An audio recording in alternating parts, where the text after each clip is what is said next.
Good morning to all of you. Welcome to my channel maths with Ajit. Previous lecture में हम लोगों ने exercise 3.2 में क्वेश्चन नंबर 20 तक डिस्कस कर लिया था और उसमें रिमेनिंग 2 क्वेश्चंस हैं एमसीक्यूज, उसको हम लोग डिस्कस कर रहे हैं। ठीक है, चलिए तो क्वेश्चन नंबर 21 आपको इसमें मैट्रिक्स एक्स का ऑर्डर गिवन है 2/n, matrix Y 3y K, matrix Z 2/p and matrix W n/3 and matrix P Y K. ये आपको मैट्रिक्स गिवन है, इसका ऑर्डर भी आपको गिवन है। Then the restrictions on N K and P show that P Y plus W Y will be defined. तो आपको इसकी रिस्ट्रिक्शंस बतानी है, मतलब इसकी वैल्यू आपको 4 ऑप्शंस गिवन है, आपको वैल्यू फाइंड आउट करनी है। किसके लिए वैल्यू फाइंड आउट करनी है? एन के और पी के लिए। कंडीशन क्या गिवन है कि P Y plus W Y will be defined. तो यहाँ पर डिफाइंड का क्या मतलब है कि P Y plus W Y will be defined का मीन्स ये हो गया कि आपका P Y plus W Y आपका पॉसिबल है, इसको आप फाइंड कर सकते हैं। डिफाइंड का मीन्स ये है, ठीक है। तो आप इसको कैसे करेंगे, देखिए एमसीक्यूज है और एमसीक्यूज आपको मालूम है आपके लिए मोस्ट इंपॉर्टेंट है क्योंकि अब आपके एमसीक्यूज आ रहे हैं सीबीएसई में, ठीक है। तो आपको गिवन है since P Y plus W Y defined, ये आपको डिफाइंड है। P Y plus W Y is defined. इसका क्या मीन्स हुआ कि ये पॉसिबल है। अगर ये पॉसिबल, इसका मतलब क्या हुआ कि P Y plus W Y भी डिफाइंड होगा। This implies P Y and W Y also defined, ठीक है। अब देखिए since P Y is defined, P Y defined का मीन्स क्या होगा? पी वाई डिफाइंड का मीन्स हो गया कि जो आपका मैट्रिक्स पी है और मैट्रिक्स वाई है, इन दोनों का मल्टीप्लिकेशन पॉसिबल है। तो हम लोग क्या करेंगे, इसका पी, ये वाई, पी का ऑर्डर लिखते हैं। देखिए पी का ऑर्डर आपको गिवन है P Y K and Y का ऑर्डर गिवन है आपको 3y K. P Y is defined, defined का हमने आपको मीन्स बताया कि डिफाइंड का मीन्स इसका प्रोडक्ट पॉसिबल है, मल्टीप्लिकेशन पॉसिबल है। और आप जानते हैं 2 मैट्रिसेस का मल्टीप्लिकेशन किस कंडीशन में पॉसिबल होता है? When in first matrix number of column equal to number of row in second matrix. तो इसका मीन्स हो गया कि के की जो वैल्यू है वो आपकी 3 के इक्वल होगी, क्योंकि फर्स्ट मैट्रिक्स में number of column, second matrix में नंबर ऑफ रो के इक्वल होना चाहिए। अगर आपका मल्टीप्लिकेशन डिफाइंड है यानी मल्टीप्लिकेशन पॉसिबल है तो ये इक्वल होना चाहिए। और इसमें बोला गया ये डिफाइंड है, तो इसका मीन्स यहाँ से ये निकल के आ रहा है, या इसका रिजल्ट ये निकल के आ रहा है कि के की वैल्यू किसके इक्वल होगी? 3 के। जब के की वैल्यू 3 के इक्वल होगी उसी केस में इसका मल्टीप्लिकेशन पॉसिबल है और इसका मल्टीप्लिकेशन मतलब ये डिफाइंड होगा। और क्वेश्चन में गिवन है कि डिफाइंड है, इसका मतलब हुआ कि ये वैल्यू इसके इक्वल होगी, ठीक है। अच्छा, आफ्टर दैट जो पी वाई का ऑर्डर आएगा, क्योंकि आपको मल्टीप्लिकेशन बता चुके हैं, तो पी वाई का जो ऑर्डर आएगा वो देखिए क्या आएगा। ऑर्डर आएगा इसका पी वाई के,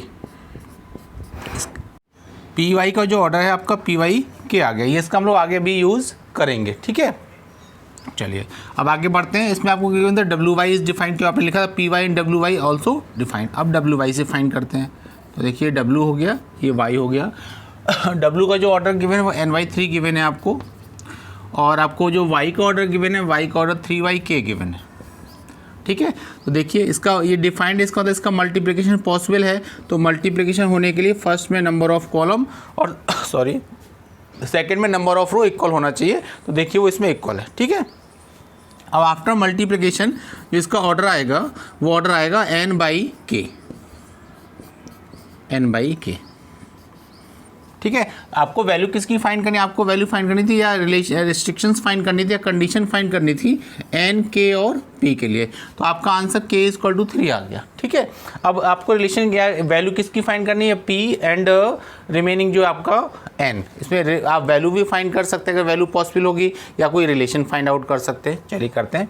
अब देखिए आपने पी वाई का ऑर्डर फाइंड कर लिया, P Y K, W Y का ऑर्डर फाइंड कर लिया n/k। आपको क्वेश्चन में गिवन था कि P Y plus W Y is defined. तो आप ये समझ लीजिए अब इन दोनों का आपने प्रोडक्ट किया तो इससे एक आपको मैट्रिक्स मिल गया, इसका मल्टीप्लाई किया इससे भी एक मैट्रिक्स मिल गया। तो 2 मैट्रिसेस को आपको क्या करना है? ऐड करना है।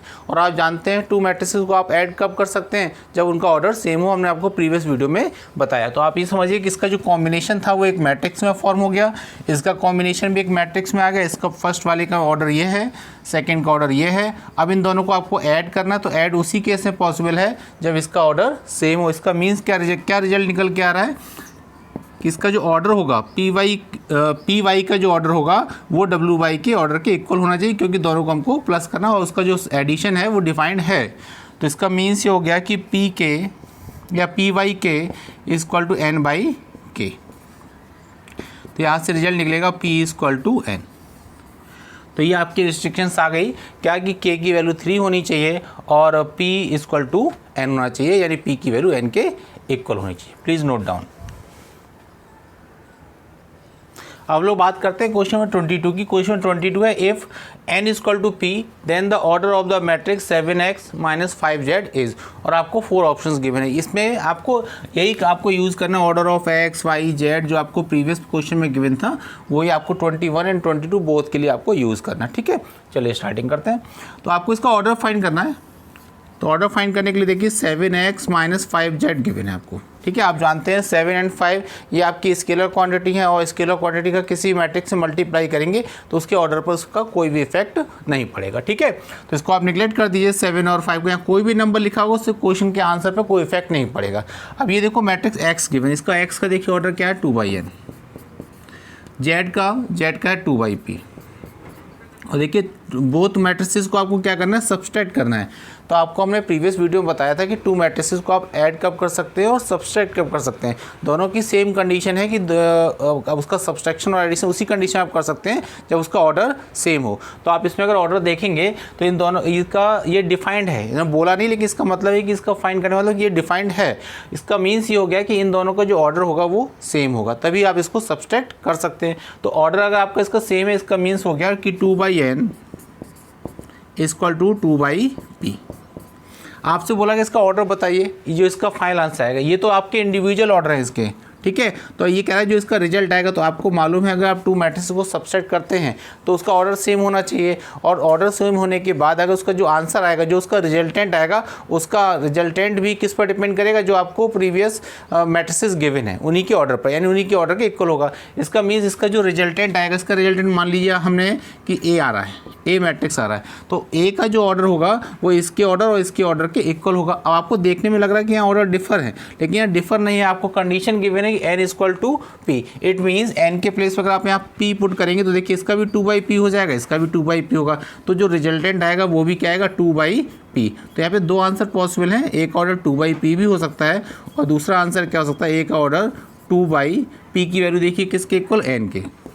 ये दोनों आंसर पॉसिबल है कि जो आपका रिजल्टेंट आएगा उसका ऑर्डर 2/n भी हो सकता है, 2/p भी हो सकता है, वही मैंने दोनों लिख दिया। अब आपको ये MCQs में है तो MCQ में एनी वन करेक्ट होगा, क्योंकि बोर्ड में मोर देन 1 आंसर करेक्ट के क्वेश्चंस नहीं आते हैं। अभी आपके जो आप कॉम्पिटिटिव एग्जाम्स देंगे उसमें आपके मोर देन 1 आंसर करेक्ट के भी क्वेश्चन होते हैं, लेकिन यहाँ CBSE बोर्ड में केवल एक ही आंसर करेक्ट होगा। तो देखिए इसमें जो आपको मैच करेगा वही आपका करेक्ट आंसर हो जाएगा। तो देखिए आपको मालूम है 2/2 p/2 is not equal to 2/p, है ना। तो इसका जो करेक्ट आंसर हो जाएगा 2/n, ये ऑप्शन करेक्ट हो जाएगा। ठीक है, चलिए प्लीज़ नोट डाउन। अब हम लोग बात करते हैं zero matrix as the product of 2 non zero matrices. ये आपका एक छोटा सा टॉपिक है। इसमें आपको बता दूं, जब आप अर्थमेटिक पढ़ते हैं और अर्थमेटिक में 2 नंबर्स का अगर आपका प्रोडक्ट जीरो है, इसका मतलब ये होता है कि इसमें से एटलीस्ट 1 नंबर आपकी जीरो होगी। मीन्स अगर आपको सपोज करिए कि अगर A B is equal to 0 है, तो A B is equal to 0 का मीन्स हो गया either A is equal to 0 और बी इज इक्वल टू 0। ठीक है, अगर 2 नंबर्स हैं उनका प्रोडक्ट अगर 0 है, इसका मतलब एटलीस्ट 1 नंबर उसमें से 0 होगी, तभी उसका प्रोडक्ट क्या आएगा, 0 आएगा। लेकिन मैट्रिसेस में ऐसा नहीं होता है। ठीक है, अब उसको हम आपको दिखा रहे करके हमने ये लेट कर लिया कि let A is equal to this and B is equal to this. देखिए ये आपका 0 मैट्रिक्स नहीं है, ये वाला भी 0 मैट्रिक्स नहीं है, लेकिन जब आप इन दोनों का मल्टीप्लाई करेंगे तो देखिए आप कैसा एक रिजल्ट पाएंगे। आपको फील होगा कि yes A is not equal to 0, B is not equal to 0, but A B is equal to 0। ये आप अभी आप इसमें देखेंगे। ठीक है, अच्छा कुछ स्टूडेंट को ये लग सकता है कि सर ये देखिए 0 है, ये 0 मैट्रिक्स की आपको हमने डेफिनेशन, जहाँ हमने सारी आपको डेफिनेशन लिखाई थी, वहाँ पे आप देख सकते हैं कि 0 मैट्रिक्स की डेफिनेशन क्या होती है। If all elements are 0 then उसको आप बोलेंगे 0 मैट्रिक्स। ये केवल एक रो या एक कॉलम के एलिमेंट 0 है तो उसको 0 मैट्रिक्स नहीं बोलते हैं। ठीक है, चलिए मल्टीप्लाई करते हैं। आपको बोला रो बाई कॉलम करते हैं। फर्स्ट रो का फर्स्ट कॉलम में करेंगे, 3 का 0 में करेंगे 0 हो जाएगा, इसका इसमें करेंगे 0 आ जाएगा। फर्स्ट रो का सेकंड कॉलम में करेंगे, इसका इसमें 0, इसका इसमें 0। फिर इसका सेकेंड रो का फर्स्ट कॉलम में करेंगे, इसका 0 प्लस इसका 0, इसका करेंगे आप तो ये भी 0 आ गया। ठीक है, तो आप देख रहे हैं कि ए आपका नन 0 है, बी आपका नन 0 है, बट जो ए बी आ रहा है वो आपका क्या आ रहा है, 0 मैट्रिक्स आ रहा है। तो ये आपको बस इतना माइंड रखना है कि 2 मैट्रिसेस का प्रोडक्ट 0 आ सकता है, 2 मैट्रिसेस का प्रोडक्ट 0 आ सकता है जब ए 0 ना हो और बी 0 ना हो। ठीक है, प्लीज़ नोट डाउन। अब हम लोग आते हैं properties of matrix addition and subtraction. ठीक है, ये आपको आप अगर बुक में देखेंगे तो आपकी 3.2 से पहले है, लेकिन हम आपको इसलिए बाद में कहा ताकि आप अभी तक कुछ मैट्रिक्स का एडिशन, सब्सट्रैक्शन, मल्टीप्लिकेशन सीख जाएं, इसलिए मैंने आपको ये पहले नहीं कराया, मैं अब आपको बाद में करा रहा हूँ। ठीक है, कि बुक में देखेंगे आप पहले गिवन है, लेकिन इसका अब आपको बेटर आपको रिजल्ट मिलेगा क्योंकि अब चीज़ें आपको समझ में आएंगी। वहाँ पहले आपको पढ़ा देते तो आपको उतना बेटर समझ में नहीं आता। ठीक है, और ये आपके लिए मोस्ट इम्पोर्टेंटली पहले जब आपके MCQs नहीं आते थे तो आपके इससे क्वेश्चन नहीं बनते, लेकिन अब इसमें MCQ से बनते हैं, तो इसलिए बहुत से चीज़ को स्किप कर देते हैं, लेकिन आप इसको प्रॉपर पढ़िए और इसके स्टेटमेंट को आप माइंड में रखिए ताकि आपको 1 मार्क्स के जो क्वेश्चंस आएंगे ट्रू फॉल्स में भी आ सकते हैं। ठीक है, और MCQs में भी आ सकते हैं, तो उसके लिए आपका बेनिफिशियल रहेगा फॉर MCQ या फॉर 1 मार्क्स क्वेश्चन के लिए। ठीक है, चलिए, तो properties of matrix addition and subtraction. First है मैट्रिक्स, इधर हो जाते हैं। फर्स्ट है मैट्रिक्स एडिशन इज कम्यूटेटिव। ठीक है, तो आपको मैट्रिक्स एडिशन इज कम्यूटेटिव, इसका मीन्स समझ लीजिए। देखिए, पहले हम लोग उसको नंबर में समझते हैं, फिर हम लोग मैट्रिक्स में समझेंगे। देखिए, सपोज दैट हमने नंबर ले ली 3 and 5, आपको चेक करना है कि ये नंबर्स आपकी कम्यूटेटिव हैं या नहीं। तो कम्यूटेटिव का मीन्स होता है कि अगर उनका सीक्वेंस चेंज करके ऐड करें तो उसका आंसर वही आना चाहिए। मीन्स आप 3 + 5 करके देखें, क्या रिजल्ट देगा 8, और 5 + 3 करेंगे तो भी रिजल्ट क्या आएगा 8। तो आपने ऑर्डर को चेंज किया और ऑर्डर चेंज करने से उसके रिजल्ट में कोई इफेक्ट नहीं है। इट मीन्स क्या हुआ कि आपका ये कम्यूटेटिव है।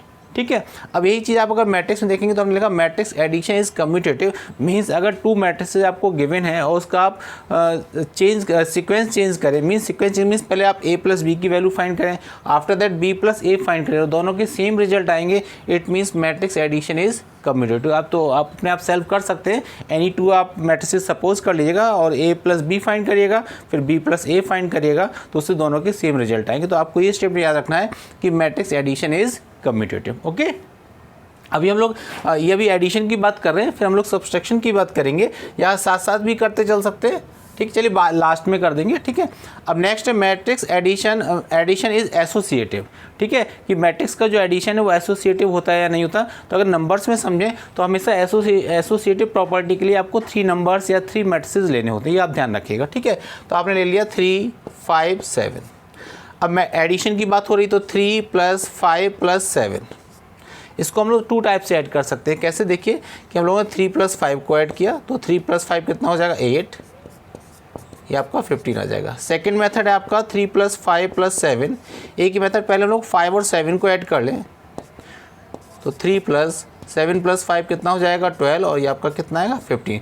तो आपने देखा दोनों ही कंडीशन में सेम रिजल्ट दे रहा है, इसीलिए बोला जाता है कि एडिशन इज एसोसिएटिव। ठीक है, अब मैट्रिक्स एडिशन एसोसिएटिव क्यों बोला, आप देखिए क्या करेंगे, 3 मैट्रिक्स सपोज किया आपने A, B and C।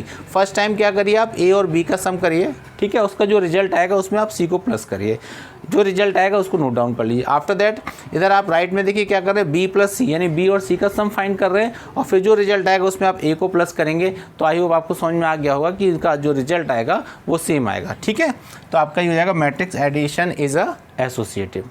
Okay, next जो 2 हैं, वैसे आपको बताया कि आपके सिलेबस में बाइनरी ऑपरेशन सिलेबस से हट गया। जो फर्स्ट चैप्टर है उसमें जो लास्ट टॉपिक है बाइनरी ऑपरेशन वो सिलेबस से हट गया है, लेकिन ये उसी से रिलेटेड है। ठीक है, उसमें इसका यूज़ होता है, लेकिन फिर भी मैं आपको बता देता हूँ। ठीक है, क्या है एग्जिस्टेंस ऑफ एडिटिव आइडेंटिटी, इसको भी समझा देते हैं।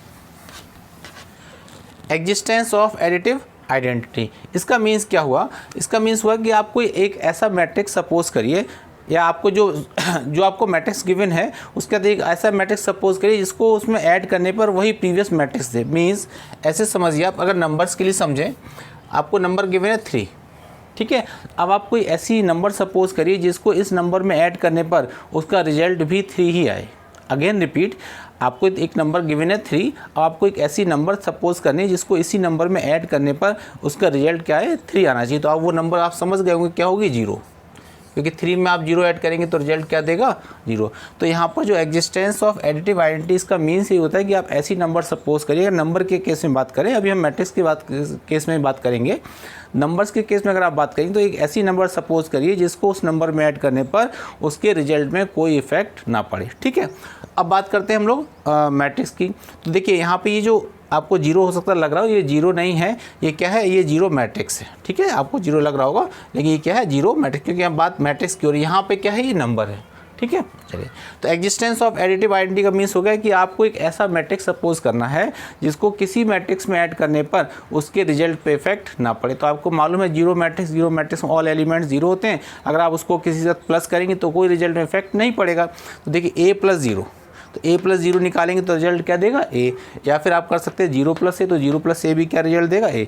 तो एक ऐसा मैट्रिक्स जिसको किसी मैट्रिक्स में ऐड करने पर उसके रिजल्ट पे इफेक्ट ना पड़े उसको क्या बोलेंगे, एग्जिस्टेंस ऑफ एडिटिव आइडेंटिटी। हम नीचे लिख दिया है कि 0 is the additive identity for matrix addition, या ये कह सकते हैं 0 matrix is the additive identity for matrix addition. ठीक है, next the existence of additive inverse, इसका क्या मीन्स होता है, इसका मीन्स ये है कि आपको एक मैट्रिक्स गिवन है। अब अच्छा हम लोग नंबर पे सपोज करते हैं, नंबर देखिए एडिटिव, आपके एडिटिव नंबर क्या आगे थी आपकी, या एडिटिव आइडेंटिटी क्या थी 0 थी। ठीक है, इसका मीन्स क्या हुआ, एग्जिस्टेंस ऑफ एडिटिव इन्वर्स का मीन्स कोई आपको नंबर गिवन है, तो आप एक ऐसी नंबर सपोज करिए जिसको उस नंबर के साथ ऐड करने पर उसका रिजल्ट क्या आ जाए, एडिटिव आइडेंटिटी आ जाए। मीन्स जैसे आपको नंबर गिवन है 3, आपको एक ऐसी नंबर थिंकिंग करनी है, ठीक है, जिसको इसके साथ ऐड करने पर उसका रिजल्ट क्या आना चाहिए, 0 आना चाहिए। 0 मतलब एडिटिव आइडेंटिटी आनी चाहिए। तो 3 + -3 = 0। नंबर अगर 5 है तो 5 के साथ क्या सपोज करेंगे, -5, तभी तो रिजल्ट 0 आएगा। जो उसकी एडिटिव आइडेंटिटी वो आंसर आना चाहिए। आप कैसे, अगर -5 है तो -5 के साथ क्या आएगा, 5 आएगा। ठीक है, तो ऐसे ही देखिए the existence of additive inverse में आपका कोई एक मैट्रिक्स ए है, उसके साथ जब आप -a को प्लस करेंगे तो वो क्या देगा, 0 मैट्रिक्स देगा। ठीक है, तो a + -a = 0, या आप जिसको लिख सकते हैं -a + a = वो क्या देगा 0। तो लिखा हमने कि -a is the additive inverse of a, या ये भी लिख सकते थे, यस ये ठीक है, -a is the additive inverse of a। ठीक है, अच्छा ये तो बात हो गई एडिशन की। अगर आपको कहीं पे कुछ डाउट है तो आप एक बार उसको वीडियो को दोबारा देख लें, या फिर भी कुछ प्रॉब्लम है तो आप कमेंट बॉक्स में लिख सकते हैं, लेकिन इनको आप याद कर लीजिएगा। क्या याद करना है वो मैं आपको समरी बता देता हूँ। इसकी समरी के फर्स्ट आपको याद रखना है कि मैट्रिक्स एडिशन इज़ कम्यूटेटिव, कि मैट्रिक्स एडिशन ऑलवेज क्या होगा, कम्यूटेटिव होगा। मैट्रिक्स एडिशन इज़ एसोसिएटिव भी होगा। एग्जिस्टेंस ऑफ एडिटिव आइडेंटिटी क्या होती है, 0 मैट्रिक्स है ना। And the existence of additive inverse का मीन्स हो गया a + -a = 0 = -a + a, और याद रखिए कि -a is the additive inverse of a। ठीक है, अच्छा ये तो बात हो गई किसकी, एडिशन, क्योंकि इससे 1 मार्क्स का क्वेश्चन आ सकता है या ट्रू फॉल्स में भी क्वेश्चन आ सकते हैं। ठीक है, मोस्टली चीज़ इसको स्किप कर देते हैं, लेकिन मैं आपको करा रहा हूँ ताकि अगर मैं आपको इंट्रोड्यूस नहीं कराऊंगा तो आप इसको बिल्कुल स्किप कर देंगे। चलिए अब बात करते हैं सब्सट्रैक्शन की। ये हो गया एडिशन पर, अब हम लोग बात कर रहे हैं सब्सट्रैक्शन की। तो मैट्रिक्स सब्सट्रैक्शन इज़ कम्यूटेटिव।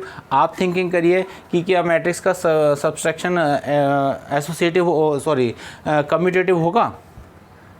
आप थिंकिंग करके देखिए, क्या 2 मैट्रिसेस को आप ऑर्डर चेंज करके सब्सट्रैक्ट करेंगे तो वो सेम रिजल्ट देगा। इट मीन्स आपसे हम ये पूछ रहे हैं कि a - b = b - a आएगा। बिल्कुल इसी पैटर्न पर देखिए जैसे ये आपका था ना,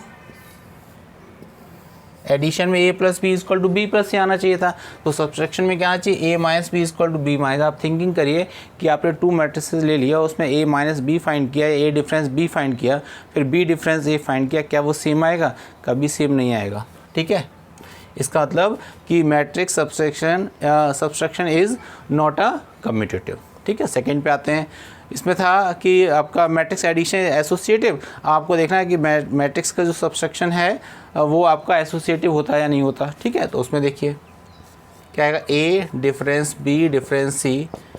हमने बोला कि एसोसिएटिव प्रॉपर्टी में आपको 3 मैट्रिसेस लेने होंगे। ठीक है, अब देखिए इसमें ब्रैकेट का भी रोल होता है। ब्रैकेट में क्या करते हैं, यहाँ देखिए फर्स्ट 2 में ब्रैकेट लगाएंगे तो इधर लास्ट 2 में लगाएंगे, या फिर इधर आप लास्ट 2 में लगाएंगे तो यहाँ फर्स्ट 2 में लगाएंगे। तो देखिए मान लीजिए आपने इधर फर्स्ट 2 में लगा दिया, तो तो यहाँ पे किस में लगाएंगे, लास्ट टू में। अब आपको ये चेक करना होगा कि क्या ये स्टेटमेंट ट्रू है। अगर इसकी वैल्यू इसके इक्वल आ जाएगी तो आपका ये एडिटिव प्रॉपर्टी को होल्ड करेगा, इक्वल नहीं आएगी तो एडिटिव प्रॉपर्टी को होल्ड नहीं करेगा। तो देखिए अगर इसको मैथमेटिकली देखें आप तो ये हो गया। इसमें देखेंगे तो ए, यहाँ ब्रैकेट ऑफ करेंगे तो साइन चेंज हो जाएगा।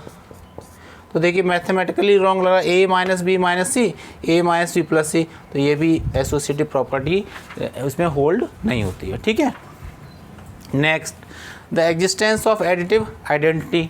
अब देखिए सम का तो ये था, ये एडिशन का ये था। अब जब डिफरेंस का करेंगे तो ये आएगा A difference 0 equal to A equal to 0 difference A. अब देखिए क्या ये स्टेटमेंट आपको ट्रू लग रहा है। आप इसमें थिंकिंग करिए कि अगर आपका ये स्टेटमेंट ट्रू होगा तो ये इसकी एडिटिव आइडेंटिटी पॉसिबल होगी, अदरवाइज नॉट। तो अगर देखें आप ए माइनस 0 या ये डिफरेंस 0 इक्वल टू यहाँ तक तो ठीक है, इक्वल टू 0 डिफरेंस ए करेंगे तो ये क्या देगा आपका, माइनस ए देगा। ये तो ए दे रहा है, ये भी ए दे रहा है, लेकिन ये क्या दे रहा है, माइनस ए दे रहा है, तो ये इसके इक्वल नहीं है। इसका मतलब आइडेंटिटी सब्सट्रैक्शन की आइडेंटिटी पॉसिबल नहीं है। ठीक है, अच्छा नेक्स्ट क्या है, the existence of additive inverse. ये दोनों आप जब बाइनरी ऑपरेशन तो वहाँ आप डिटेल में पढ़ेंगे, ठीक है, लेकिन अब तो सिलेबस में है नहीं, लेकिन फिर भी आपको बता दें ये एक दूसरे से रिलेटेड है। आपका देखिए इसमें आइडेंटिटी एलिमेंट ही नहीं है, तो अगर आइडेंटिटी एलिमेंट नहीं है तो उसका जो एग्जिस्टेंस ऑफ इनवर्स होगा वो एग्जिस्ट ही नहीं करेगा। ठीक है, अगर आइडेंटिटी एलिमेंट ही पॉसिबल नहीं, क्योंकि आप देखो इसमें देखते थे ये जो 0 लिखा हुआ है ना, ये 0 कहाँ से आया, ये आपका है, ये लिखा हुआ 0 is the additive identity of this. तो आपको 0 देखना, 0 आपको कहाँ से मिला, यहाँ से ऊपर वाले से। अब इसमें जब आपको ये होल्ड ही नहीं हो रही कंडीशन, मीन्स आइडेंटिटी एलिमेंट ही नहीं होगा, तो उसका इन्वर्स एग्जिस्ट ही नहीं करेगा। ठीक है, तो ये आपको प्रॉपर्टीज़ थी, मैंने करा दी। ऐसी ही प्रॉपर्टीज़ आपके लिए मल्टीप्लिकेशन में भी है, उसको भी हम नोट डाउन करते हैं, तो आप इसका स्क्रीनशॉट ले सकते हैं। नेक्स्ट है आपका कि matrix multiplication, properties of matrix multiplication. ठीक है, अभी हम लोगों ने इसके एडिशन और सब्सट्रैक्शन की बात की थी, अब हम लोग matrix properties of matrix multiplication की बात कर रहे हैं। ठीक है, देखते हैं। तो इसमें है आपका फर्स्ट कि मैट्रिक्स मल्टीप्लिकेशन मे और मे नॉट बी कम्यूटेटिव। देखिए जब आप बुक्स पढ़ेंगे तो बुक्स में आपको मिलेगा कि matrix multiplication is not commutative. ठीक है, लेकिन हमने क्या लिखा है कि मे और मे नॉट बी कम्यूटेटिव, क्योंकि अगर हम लोग डायरेक्टली लिख लेते हैं कि matrix multiplication is not a commutative तो आप बस उसको याद कर लेंगे, लेकिन आप समझिए कि ऐसा मैंने क्यों लिखा मे और मे नॉट बी। देखिए ऐसा होता है कि मैट्रिक्स जब मल्टीप्लिकेशन करते हैं, और आपने एक्सरसाइज भी की है पीछे, तो उसमें आपने देखा है जब ए और बी 2 मैट्रिसेस गिवन तो आप ए बी फाइंड करते हैं और बी ए फाइंड करते हैं, और आप देखते हैं कि A B is not equal to B. आपने बहुत सारे एक्सरसाइज में क्वेश्चंस किए हैं। ठीक है, क्योंकि कम्यूटेटिव का मतलब क्या होता है, कम्यूटेटिव का मतलब होता है कि ए बी की जो वैल्यू है वो बी ए के इक्वल आनी चाहिए, A B equal to B है। ठीक है, अब आपने एडिशन और सब्सट्रैक्शन देख लिया कि एडिशन होता है और सब्सट्रैक्शन नहीं होता है, तो आपको ये देखना है कि मल्टीप्लिकेशन जो है वो कम्यूटेटिव होता है या नहीं होता है।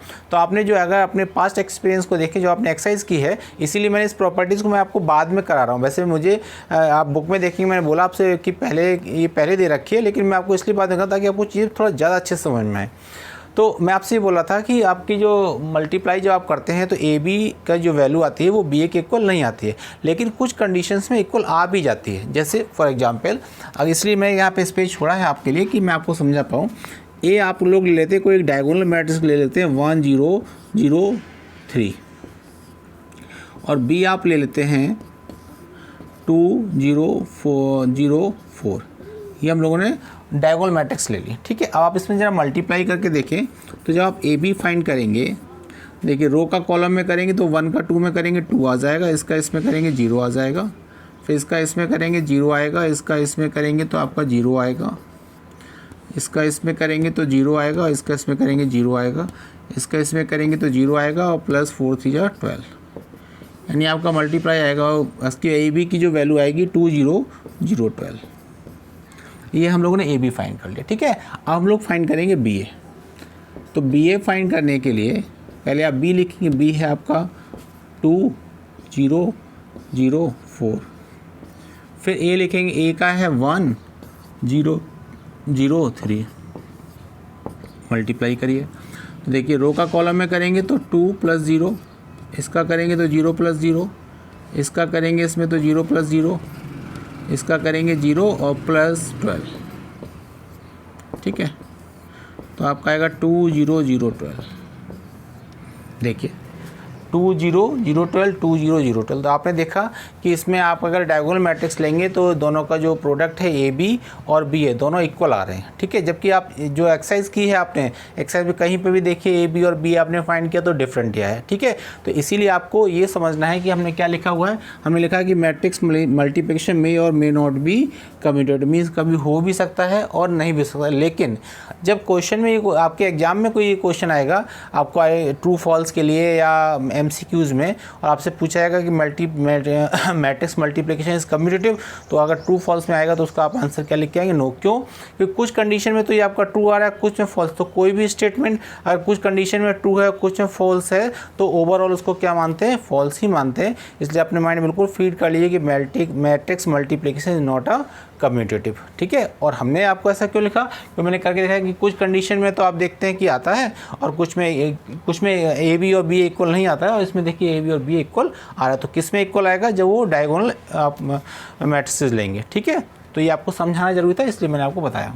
सेकंड है matrix multiplication associative. Yes, associative होता है, आप चेक कर सकते हैं। 3 मैट्रिसेस लीजिए ए बी सी, ए का बी से मल्टीप्लाई करिए, जो मैट्रिक्स आएगा उसका सी से कर लीजिए, ठीक है। फिर राइट हैंड साइड में क्या करिए, बी और सी का मल्टीप्लाई करिए और ए से उसको मल्टीप्लाई करिए, तो आपका इक्वल आएगा, आप चेक कर सकते हैं, ठीक है। एक ये नया है आपके लिए डिस्ट्रीब्यूटिव लॉ, ठीक है। डिस्ट्रीब्यूटिव नाम से ही समझ में आ रहा है, डिस्ट्रीब्यूट करना यानी बांटना, है ना। तो इसमें ए बी प्लस सी, तो ए को डिस्ट्रीब्यूट करेंगे तो हो जाएगा ए बी और प्लस ए सी। तो इसकी आप 3 मैट्रिक्स हैं आपके पास, A B and C, B और सी को आप ऐड करिए और ए से उसको मल्टीप्लाई करिए और फिर इधर ए बी का मल्टीप्लाई करिए, ए सी का मल्टीप्लाई करिए, दोनों को प्लस करिए तो उसका रिजल्ट सेम आएगा। तो ये डिस्ट्रीब्यूट कर दिया गया। ऐसे यहाँ पर ही देखिए ए प्लस बी सी, तो सी को डिस्ट्रीब्यूट करेंगे तो ए सी और प्लस बी सी। अब देखिए ऐसा क्यों हमने 2 बार ही क्यों लिखा हुआ है, देखिए यहाँ ए को डिस्ट्रीब्यूट करेंगे तो ए बी, क्योंकि आपको मल्टीप्लिकेशन में ऑर्डर आप चेंज नहीं कर सकते। एडिशन और सब्सट्रैक्शन में तो ऑर्डर आप चेंज कर सकते हैं, इसमें आप ऑर्डर चेंज नहीं करेंगे। ए का मल्टीप्लाई बी में करेंगे, ए बी और फिर ए सी। इधर से करेंगे जब तो सी का करेंगे ए सी और बी सी। इसको आप ऐसा नहीं कर सकते कि सी ए लिख लें, क्योंकि फिर वो मल्टीप्लिकेशन एग्जिस्ट ही नहीं करेगा उसमें, ठीक है। नेक्स्ट है एग्जिस्टेंस ऑफ मल्टीप्लिकेटिव आइडेंटिटी। तो अभी प्रीवियस में भी हम लोगों ने बात की थी कि मल्टीप्लिकेटिव आइडेंटिटी के लिए एक आपको ऐसा मैट्रिक्स फाइंड करना होता है या ऐसा सपोज करना होता है जिसका उस मैट्रिक्स से मल्टीप्लाई करने पर उसके रिजल्ट पर कोई इफेक्ट ना पड़े। तो ऐसा मैट्रिक्स क्या होगा जिसका मल्टीप्लाई करने पर उसके रिजल्ट पे इफेक्ट ना पड़े, वो होगा आइडेंटिटी मैट्रिक्स। क्योंकि आइडेंटिटी मैट्रिक्स का किसी भी मैट्रिक्स में आप मल्टीप्लाई करेंगे तो उसमें कोई भी इफेक्ट नहीं पड़ता है, ठीक है। तो हमने आई कमी से आइडेंटिटी, तो ए आई इक्वल टू वही रिजल्ट देगा ए मैट्रिक्स का। अगर आप आइडेंटिटी मैट्रिक्स से मल्टीप्लाई करेंगे तो ए आएगा इक्वल टू क्या हो जाएगा, आई ए, क्योंकि आई ए की वैल्यू भी क्या होती है, ए। सॉरी।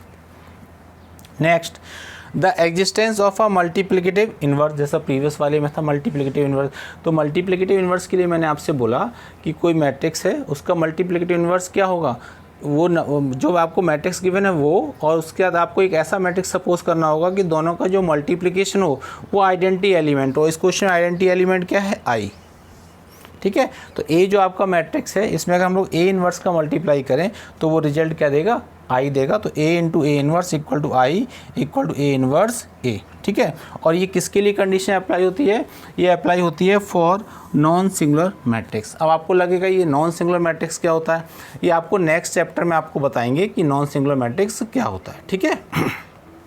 उसमें है, क्योंकि इसमें डिटरमिनेंट का यूज है, डिटरमिनेंट ए इक्वल टू 0 इसकी कंडीशन है, तो वो आपको डिटरमिनेंट आप अगले चैप्टर में पढ़ेंगे तो वहाँ पे हम लोग उसका डिस्कस करेंगे। अभी आप नोट कर लीजिए और आपका जब वहाँ पे आएगा तो आपको पूरा प्रॉपर उसको समझाऊंगा, ठीक है। तो फॉर नॉन सिंगुलर मैट्रिक्स, और ये जो कंडीशन थी ये किसके लिए थी, फॉर स्क्वायर मैट्रिक्स, ठीक है। ए आई इक्वल टू आई ये किसके लिए एप्लीकेबल है, फॉर स्क्वायर मैट्रिक्स, ठीक है। तो ये प्रॉपर्टीज़ थी, आप इनको एक बार रीड करेंगे, 2 बार रीड करेंगे तो आई होप आपको आ जाएंगे, ठीक है। चलिए अब आप लोगों से कुछ थोड़ा सा बातें कर लेते हैं। आप लोगों को जो भी क्लास 12 के स्टूडेंट्स हैं और जो इस वीडियो को देख रहे हैं तो उनको क्या करना है, उनको मेरे व्हाट्सअप नंबर, पहले तो आपको अपने कॉन्टैक्ट लिस्ट में मेरे व्हाट्सअप नंबर को ऐड कर लेना है। तो अपने मेरे नंबर को सेव कर लेना है। नंबर है मेरा 9411061673, 9411061673। आप उसमें मैथ्स भी अजीत या जिस नाम से आप सेव करना चाहें, अजीत सर के नाम से सेव करना चाहें कर लीजिए, ठीक है। और फिर आपको इस नंबर पे हमको व्हाट्सअप करना है। व्हाट्सअप में क्या करना है अपना नेम लिखना है, ठीक है, क्लास लिखनी है, आपको स्कूल नेम लिखना है और सिटी लिखनी है। ये लिख के आपको व्हाट्सअप करना है। जो भी 12th के स्टूडेंट जो इसको वीडियो को देख रहे हैं वो नेम, क्लास, स्कूल नेम और सिटी हमको सेंड करेंगे, ठीक है, ताकि हम आपको आपको कनेक्ट कर पाएंगे, सॉरी आपको जो भी आगे फर्दर इन्फॉर्मेशन है वो आपको प्रोवाइड कर पाएंगे, ठीक है। तो आपको ये कंपलसरी करना है। ऑल स्टूडेंट जो भी इंटरेस्टेड, जो भी हमारे डेमो वीडियो को देख रहे हैं और हमारे डेमो वीडियो से सेटिस्फाइड हैं, वो ये वर्क ज़रूर करें, ठीक है। अच्छा, वन अनदर थिंग, बहुत से स्टूडेंट को मैंने देखा है कि वो कंटिन्यूस उसमें यूट्यूब पर वीडियो ही देखते रहते हैं। कभी वो किसी का डेमो वीडियो देखते हैं, कभी किसी का डेमो वीडियो देखते हैं। ये मैंने क्लास 10th वाले में भी बोला है बच्चों से। तो आप अभी इनिशियल स्टेज पे आप देख सकते हैं, लेकिन पूरे दिन आप डिफरेंट यूट्यूब चैनल्स पर अगर आप वीडियो देखेंगे तो आपके लिए हेल्पफुल नहीं होगा। आपको क्या करना है, आप मेरा वीडियो देखते हैं, अच्छी बात है, थैंक्स उसके लिए, ठीक है। आप किसी और का भी वीडियो देखिए, कोई इसमें हेडेक नहीं है। बट आपको क्या करना है, आपको 2-3 चैनल्स ही सेलेक्ट कर लेने हैं जिनके वीडियो आपको देखने हैं। और उसमें आप जब लगातार उनके वीडियो देखेंगे तो आपको समझ में आएगा कि किसमें प्रॉपर ऑर्गेनाइज मेथड से पढ़ाया जा रहा है। ये नहीं कि कभी इस टॉपिक को पढ़ा दिया गया, कभी उस टॉपिक को पढ़ा दिया गया। एक सिस्टमेटिक होता है, एक सिस्टमेटिक वे में चैनल को चलना चाहिए। तो आप वो अपने आप आइडेंटिफाई करिए। मैं ये नहीं कह रहा कि आप सिर्फ मेरा ही चैनल देखें, आप जिसको देखना चाहें, जिसको आप लाइक करना चाहें आप लाइक करिए, जिसको आप शेयर करना चाहें शेयर करिए, लेकिन आप अपने टाइम को यूटिलाइजेशन करिए, क्योंकि आपके लिए टाइम ज़्यादा इंपॉर्टेंट रखता है, ठीक है। तो आप जिस चैनल को भी देखते हैं 1-2 चैनल ही देखिए, बहुत ज़्यादा पूरे दिन आप फिजिक्स, केमिस्ट्री ऐसे तो बहुत आप वीडियो देखते होंगे और आप खुद ही डिसाइड नहीं कर पाएंगे हमारे लिए कौन सा बेनिफिशियल। तो आप 2-3 चैनल को फिक्स कर लीजिए कि हमको ये चैनल देखना है और उन्हीं को आप देखिए और फिर उनमें से डिसाइड करिए कि आपके लिए कौन सा बेटर है, ठीक है। ये उसी तरीके से जैसे आप ऑफलाइन क्लासेस में जब आप मार्केट में जाते हैं तो डिफरेंट राइटर्स की बुक मिलती हैं। वहाँ RS अग्रवाल भी मिलती है, वहाँ RD शर्मा मिलता है, OP सिन्हा भी मिलती है, ML खन्ना भी मिलती है, ठीक है, और बहुत सारे राइटर्स की बुक मिलती है। और आप देखते हैं कि आपका फ्रेंड अगर RS अग्रवाल लगा रहा है तो आप RS अग्रवाल ले लेते हैं, किसी को मालूम पड़ा वो ML खन्ना लगा रहा है तो आप ML खन्ना लगाने लगे।